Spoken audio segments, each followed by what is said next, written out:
सातवीं क्लास विज्ञान, पहला पाठ है पादपों में पोषण। अभ्यास के प्रश्न करेंगे, बड़े आसान तरीके से लिखे हुए हैं। देखते हैं पहला प्रश्न, जीवों को खाद्य की आवश्यकता क्यों होती है? आंसर है, जीवों को निम्नलिखित कारणों से खाद्य की आवश्यकता होती है, जैसे ऊर्जा प्राप्ति करने के लिए, शरीर का निर्माण करने के लिए, शरीर में कोशिकाओं एवं ऊतकों की टूट फूट की मरम्मत के लिए, शरीर की वृद्धि एवं विकास के लिए भूखाद्य की आवश्यकता होती है। प्रश्न नंबर 2 है, परजीवी एवं मृतजीवी में अंतर स्पष्ट कीजिए। भी बताना अलग अलग क्या है। परजीवी क्या है? यह जीव वह है जो अन्य जीव परपोषी से भोजन एवं आवास प्राप्त करता है तथा परपोषी को हानि भी पहुंचाता है, परजीवी कहलाता है।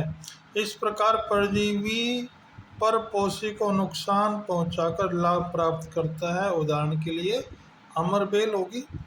मृतजीवी भी वह जीव जो पौधों एवं जंतुओं को गले सड़े जैविक पदार्थ से अपना भोजन प्राप्त करता है, मृतजीवी कहलाता है। उदाहरण के लिए कवक एवं जीवाणु।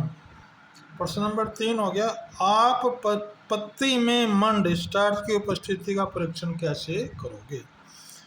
पत्ती में स्टार्च की उपस्थिति का परीक्षण करने के लिए आयोडीन विलयन का उपयोग किया जाता है। पौधे की एक पत्ती लेकर उस पर आयोडीन विलय की कुछ बूंदें डालें। पत्ती का रंग नीला या काला हो जाएगा। यह दर्शाता है कि पत्ती में मंड या स्टार्च है। प्रश्न नंबर 4 हो गया, हरे पदार्थों में खाद्य संश्लेषण प्रक्रम का संक्षिप्त विवरण दीजिए।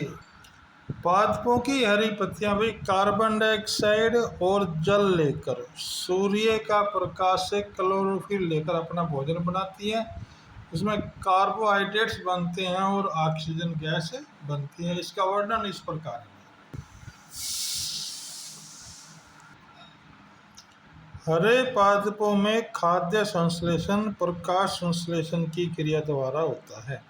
प्रकाश संश्लेषण के दौरान पत्तों की क्लोरोफिल युक्त कोशिकाएं सूर्य के प्रकाश की उपस्थिति में कार्बन डाइऑक्साइड एवं जल से कार्बोहाइड्रेट्स का संश्लेषण करती हैं। इस प्रक्रम को निम्नलिखित समीकरण द्वारा दिखाया जा सकता है। जैसे यह समीकरण बन गया इसका। इस प्रक्रम में ऑक्सीजन निर्मुक्त होती है, कार्बोहाइड्रेट्स अतः मंड स्टार्च में परिवर्तन हो जाते हैं। पत्ती में स्टार्च की उपस्थिति प्रकाश संश्लेषण प्रक्रिया का संपन्न होना दर्शाती है। स्टार्च भी एक प्रकार का कार्बोहाइड्रेट्स होता है। किसी प्रवाह चित्र की सहायता दर्शाइए कि पादप भोजन के मूलभूत स्रोत क्या है। ये चित्र हो जाएगा। अभी देखो, वायु से कार्बन डाइऑक्साइड ले लेते हैं पत्तियां और सूरज सौर ऊर्जा ले लेती हैं, और इधर पत्तियों में जो क्लोरोफिल होता है वो इसमें होता है, और जल और खनिज इस जड़ से लिए जाते हैं। इसका वर्णन देखिए, पत्तियों द्वारा सौर ऊर्जा संग्रहित की जाती है तथा पादप में खाद्य के रूप में संचित की जाती है। प्रकाश संश्लेषण उपस्थित न होने की स्थिति में खाद्य उपलब्ध नहीं होगा। सभी जीवों का अस्तित्व प्रत्यक्ष तथा परोक्ष रूप से पादपों द्वारा बनाए भोजन पर निर्भर करता है।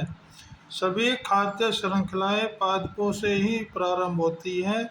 इस प्रकार पौधे भोजन के मूलभूत स्रोत हैं। रिक्त स्थानों की पूर्ति कीजिए। क्योंकि हरे पादप अपना खाद्य स्वयं बनाते हैं, इसलिए उन्हें स्वपोषी कहते हैं। पादपों द्वारा संश्लेषित खाद्य का भंडारण मंड अथवा स्टार्च के रूप में किया जाता है।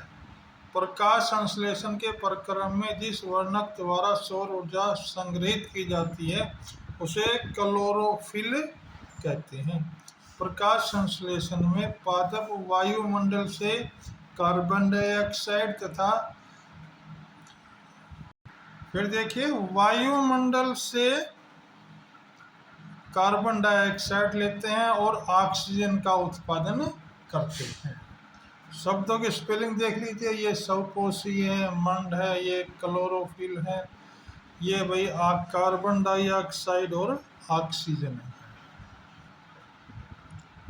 निम्न कथनों से संबंधित परिभाषित शब्द बताइए। पीत दुर्लभ तने वाले परजीवी पादप का नाम है अमरबेल। एक पादप जिसमें स्वपोषण एवं विषम पोषण दोनों प्रणालियां पाई जाती हैं। घटपर्णी वे रंध्र जिनके द्वारा पत्तियों में गैसों का आदान प्रदान विनिमित होता है। क्या होगा इसका आंसर? पर्णरंध्र। अमरबेल उदाहरण किसका है भाई? स्वपोषी, परजीवी, मरजीवी, परपोषित। क्या है? परजीवी का उदाहरण है। 9वां क्वेश्चन भाई, कॉलम ए और कॉलम बी में मिलान करना है। इसके आगे क्या आना है भाई? हमने सही लिखना, हमने इनको पढ़ लिया है। देखिए क्या आंसर होंगे। कॉलम क्लोरोफिल में आ जाएगा पत्ती, नाइट्रोजन के सामने आ जाएगा जीवाणु, अमरबेल के सामने आ जाएगा परजीवी, जंतु हो जाएंगे परपोषित और कीट बक्से हो जाएंगे घटपर्णी या पिचर पादप।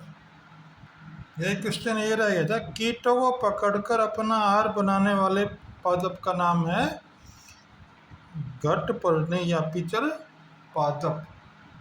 सत्य और असत्य बताने हैं भाई। प्रकाश संश्लेषण से कार्बन डाइऑक्साइड मुक्त होती है, गलत है, ऑक्सीजन निकलती है। ऐसा पादप जो अपना भोजन स्वयं संश्लेषित करता है मर्तजीवी कहलाते हैं। ये भी असत्य है। प्रकाश संश्लेषण का उत्पादन प्रोटीन नहीं है, ठीक बात है। प्रकाश संश्लेषण में सौर ऊर्जा का रासायनिक ऊर्जा में रूपांतरण हो जाता है, ये भी सत्य है। यह ऊपर वाला भी क्या भाग भी सत्य है।